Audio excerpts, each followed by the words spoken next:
Hello दोस्तों, welcome to my channel time is money 696। तो आज हम जानेंगे कि ट्रस्ट और सोसाइटी क्या होती है और इन दोनों में क्या अंतर होता है। ट्रस्ट और सोसाइटी को जानने से पहले हम जानेंगे कि एनजीओ क्या होती है। दोस्तों, ट्रस्ट और सोसाइटी दोनों फर्में एनजीओ के अंदर ही आती हैं, या इसको हम एनजीओ का ही पार्ट मान सकते हैं। एनजीओ यानी नॉन गवर्नमेंट ऑर्गेनाइजेशन एक गैर लाभकारी संगठन है जो समाज के वंचित वर्ग और गरीब लोगों की सेवा और सहायता करता है। भारत में एनजीओ को एक सोसाइटी, ट्रस्ट या सेक्शन 8 कंपनी के रूप में स्थापित किया जा सकता है। एनजीओ अपने आप में ही एक लीगल एंटिटी होती है जो व्यक्तियों, समूहों या संगठनों द्वारा बनाई जाती है, जो किसी भी सरकार से संबंध नहीं रखती है। इन एनजीओ का मुख्य उद्देश्य सामाजिक और धर्मार्थ कार्य करना होता है और नीचे वर्णित ये सभी मुख्य एनजीओ है। जैसा कि मैंने आपको पहले ही बता दिया था, भारत में एनजीओ को सोसाइटी, ट्रस्ट या सेक्शन 8 कंपनी के रूप में परिभाषित किया गया है। अपने दोनों टॉपिक को जानने से पहले मैं आपको सेक्शन 8 कंपनी के बारे में बता दूं कि सेक्शन 8 कंपनी को स्थापित करने के लिए मिनिमम 2 डायरेक्टरों की आवश्यकता होती है और यह एक प्रकार का निगम है जो गैर लाभकारी गतिविधियों जैसे शिक्षा, सामाजिक कल्याण, पर्यावरण संरक्षण, कला, खेल, दान, अन्य चीज़ों को बढ़ावा देने के लिए स्थापित की जाती है। यह कंपनी अधिनियम 2013 के प्रावधानों का ही पालन करती है। तो चलिए अब ट्रस्ट और सोसाइटी को जानते हैं। एक ट्रस्ट की शुरुआत करने के लिए मिनिमम 2 व्यक्तियों की आवश्यकता होती है और एक सोसाइटी की शुरुआत करने के लिए मिनिमम 7 बंदों की आवश्यकता होती है।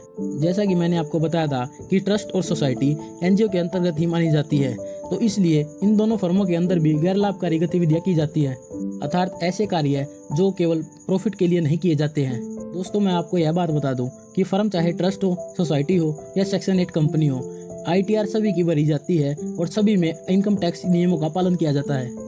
तो चलिए अब ट्रस्ट और सोसाइटी के अंतर को जानते हैं, जिससे आपको और अच्छी तरीके से समझ में आ जाए। ट्रस्ट की शुरुआत करने के लिए जिन 2 व्यक्तियों की आवश्यकता होती है वह व्यक्ति एक ही परिवार के सदस्य हो सकते हैं। के विपरीत सोसाइटी को शुरुआत करने के लिए मिनिमम 7 व्यक्तियों की आवश्यकता होती है। वह व्यक्ति एक ही परिवार के सदस्य नहीं हो सकते हैं, वह अलग अलग परिवार के सदस्य होने जरूरी होते हैं।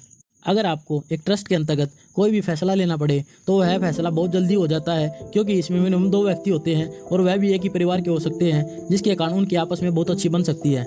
इसके विपरीत अगर किसी सोसाइटी में किसी भी बात को लेकर कोई फैसला लेना पड़ जाए तो 7 व्यक्तियों द्वारा वोट डालकर वह फैसला लिया जा सकता है, जिसके कारण कभी कभी फैसला लेने में देरी भी हो सकती है। कई केसों में देखा गया है कि एक ट्रस्ट वाली फर्म को बंद करने के लिए कोर्ट से ऑर्डर लेना पड़ सकता है। इसके विपरीत सोसाइटी की फर्म को बंद करने के लिए कोर्ट से कोई ऑर्डर नहीं लेना पड़ता है, 7 व्यक्तियों की आपसी सहमति के द्वारा इसको बंद किया जा सकता है। एक ट्रस्ट के अंतर्गत मिनिमम 2 व्यक्तियों के होने के कारण उन दोनों में आपसी समन्वय अच्छा पाया जाता है। इसके विपरीत सोसाइटी के अंतर्गत 7 अलग अलग व्यक्ति होते हैं जिनके अंतर्गत समन्वय का अभाव होता है। इसके अतिरिक्त एक अन्य मुख्य कारण यह है, अगर आपको एक छोटा सा स्कूल खोलना पड़ जाए तो आप वह ट्रस्ट के अंतर्गत भी खोल सकते हैं और सोसाइटी के अंतर्गत भी खोल सकते हैं। ट्रस्ट और सोसाइटी दोनों का रजिस्ट्रेशन रजिस्ट्रार ऑफ फर्म के पास करवाना पड़ता है। ट्रस्ट के अंतर्गत कार्य करने वाले दोनों व्यक्तियों को ट्रस्टी कहा जाता है और सोसाइटी के अंतर्गत कार्य करने वाले 7 व्यक्तियों को, जिसमें प्रेसिडेंट, वाइस प्रेसिडेंट, ट्रेजरर तथा सेक्रेटरी, इसके बाद सभी मेंबर होते हैं। और ट्रस्ट और सोसाइटी के अंतर्गत जितने भी व्यक्ति होते हैं सभी के रजिस्ट्रेशन करवाते समय उनका पैन कार्ड, आधार कार्ड, ड्राइविंग लाइसेंस तथा वोटर कार्ड की आवश्यकता पड़ती है। और जिस प्रकार ट्रस्ट का निर्माण करते समय एक ट्रस्ट डीड बनाई जाती है जिसमें ट्रस्ट से संबंधित सभी जानकारियां लिखी जाती है, उसी प्रकार एक सोसाइटी बनाते समय एमओए तथा बाईलॉज का निर्माण किया जाता है, जिसमें सोसाइटी से संबंधित सभी कार्यों का वर्णन किया जाता है तथा उसके उद्देश्यों का वर्णन किया जाता है, जिसे आमतौर पर कवरिंग लेटर भी कहा जाता है। एक ट्रस्ट और सोसाइटी के अंतर्गत कोई भी स्कूल, कॉलेज और अस्पताल का निर्माण किया जा सकता है। और एक सोसाइटी के अंतर्गत जब भी कभी मीटिंग होती है और मीटिंग के बाद कोई फैसला लिया जाता है तो सभी मेंबर्स के तथा president, vice president, treasurer, secretary की सबके स्टैम्प के साथ साइन करवाए जाते हैं।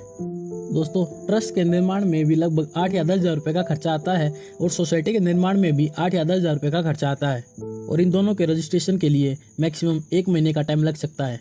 दोस्तों, ट्रस्ट और सोसाइटी से संबंधित जितनी भी बेसिक जानकारियाँ होती है वह मैंने आपको बता दी है।